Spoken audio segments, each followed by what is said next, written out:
This is my third term on the Oversight Committee.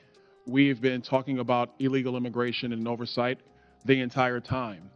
I remember we had a group of this committee that went down to the El Paso section of the border. This was back in February, March of 2021. And during that time period, we were at one of the holding centers, and there were these buses that were coming to the detention facility, and they were picking up 30 kids, 50 kids. At first, everything seems perfectly normal. Calm faces, polite conversations, and those practiced political smiles that hide more than they reveal. But beneath that quiet surface, something is building, something no one wants to admit.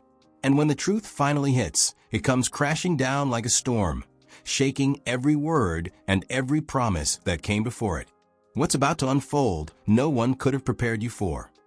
At random, walking out of the facility.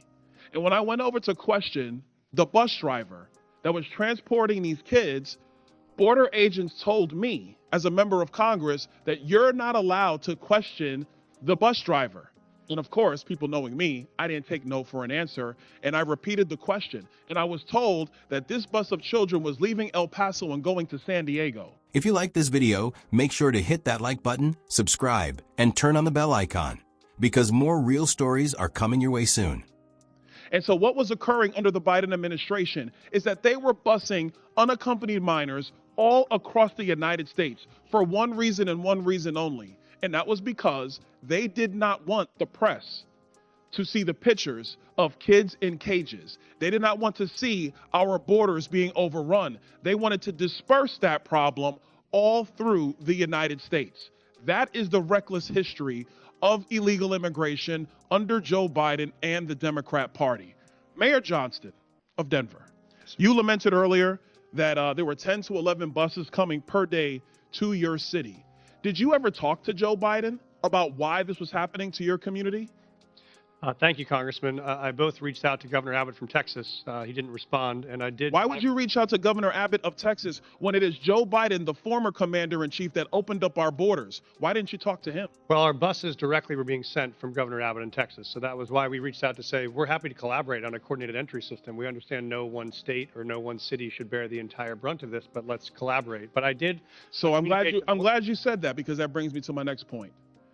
Governor Abbott and Governor DeSantis, when they started moving illegal aliens out of their states who were bearing the brunt of what Joe Biden and Kamala Harris were doing, and they've sent them to Denver, they sent them to Chicago, they sent them to New York, they sent them to Martha's Vineyard. The reason why they did that is because you four could hide behind the realities of illegal immigration on border towns all through our country and on cities and states who did not want to see illegal immigration, but did not have the political representation to go to the White House. And only when it showed up on your doorstep did you get upset. Mayor Johnston, coming back to you, how much did your city spend on illegal immigration? Do you have a round number?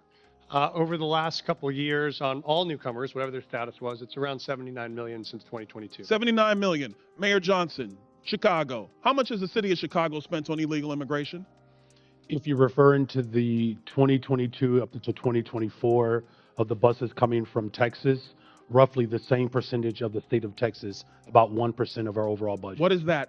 Because I don't have the city's budget in front of me. Numbers. It's 1%, and if you want the actual calculation, we can make sure someone... You're the mayor. You don't have the math in front of you. It's 1% of the overall budget over the last 4 years. All right, that's why you're a failing which mayor. Is Mayor the same Adams, number that how much did the city of New York actually spend on illegal immigration?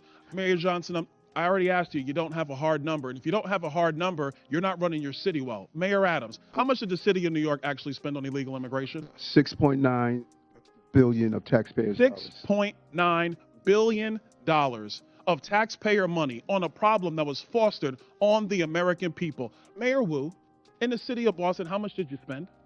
We don't ask about immigration status and delivering citizens. You don't ask about how much money the city of Boston has spent on illegal immigration? We don't distinguish between immigration status. Do you manage your budget or not, Mayor Wu? That is how we keep our city safe. Mayor Wu, do you manage your budget or not? We have numbers to prove it. I manage my budget. I have a AAA bond rating dating back 10 years. So to the city of Boston, budget. just understand that your mayor does not care how much of your resources she has spent on people who are not citizens. The city of Boston is sick of having people outside Boston telling us what we Mr. Bear, I have a question for you because I understand Cato's perspective when it comes to illegal immigration.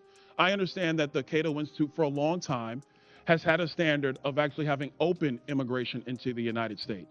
Generally speaking, I don't want to get into specifics. We support legal immigration. We want immigration to be legal. So let me ask you this question. Because one of the great libertarians of the modern era, Milton Friedman, famously said, you can either have open borders or a welfare state, but you have to choose. Mr. Beer, what do you choose? Milton Friedman said he wanted to allow illegal immigration to continue. I disagree with Milton Friedman's position on that. We should have legal immigration and build a wall around the welfare state, not around the country. That's in the best interest of taxpayers. And I would argue that under the current system where you have sanctuary cities popping up, it is not possible to build that wall. So America has to choose. Mr. Beer, you're done. America has to choose between securing our nation or protecting the taxpayer. I choose secure the nation. I yield back. Gentlemen, you. Donalds from Florida. Thanks. So, I'm the chairman, and this is my third time being on the Oversight Committee. We've been talking about people coming into the country without permission for a long time. I remember when a group from our committee went down to a place on the border near El Paso. This was back in February or March of 2021. While we were there, we saw some buses picking up kids at one of the holding centers. They were taking about 30 or 50 kids at a time, just picking random ones and taking them out. I went and asked the bus driver what was going on, but the border agents told me I wasn't allowed to ask. But I didn't stop. I asked again. Then they told me the bus was taking the kids from El Paso to San Diego. What was happening under President Biden's team was that they were sending these kids without parents all over the country. And the reason was simple. They didn't want the news showing pictures of kids in cages. They didn't want people to see how full the border was getting. So they tried to spread the problem all around the U.S. That's the careless history of people coming in illegally under Joe Biden and the Democrats. Then, Mayor Johnston from Denver, you were sad earlier because 10 to 11 buses were showing up every day in your city. Did you ever talk to Joe Biden about why this was happening to your town? Thanks, Congressman. I did try reaching out to Governor Abbott from Texas, but he didn't answer. And I did, wait, why would you call Governor Abbott from Texas when Joe Biden, the old leader of the country, is the one who opened the borders? Why didn't you talk to him? Well, the buses were coming straight from Governor Abbott in Texas, so that's why I reached out. We were trying to work together on a better way to let people enter the country. We know that one city or state shouldn't have to deal with everything. We just wanted to work together. I'm glad you said that because here's my next point. When Governor Abbott and Governor DeSantis started moving people who came in illegally out of their states because they were dealing with the mess from Biden and Kamala Harris, they sent them to Denver, Chicago, New York, and Martha's Vineyard. They did that because you all could pretend that illegal immigration wasn't real. But in border towns, it was a big deal, and those places didn't have the power to talk to the White House. You only got mad when the problem showed up at your front door. Mayor Johnston, back to you. How much money did your city spend on illegal immigration? Do you have a rough number? Since 2022, we spent about $79 million on all the new people who came, no matter their status. $79 million.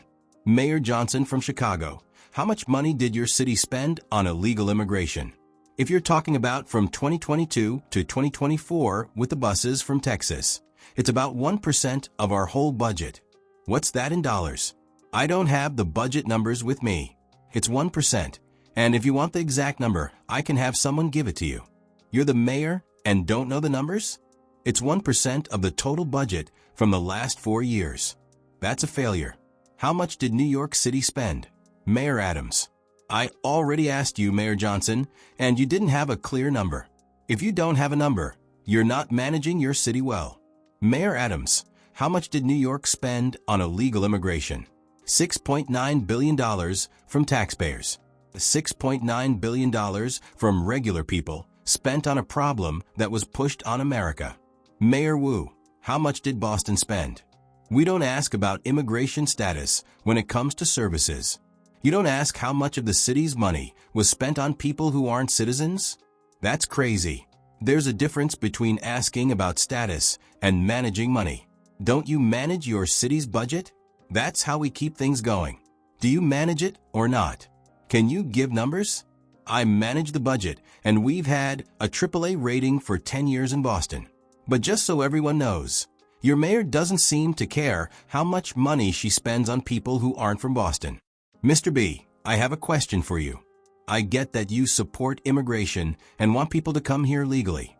I know your group has said for a long time that people should be allowed to come to the U.S.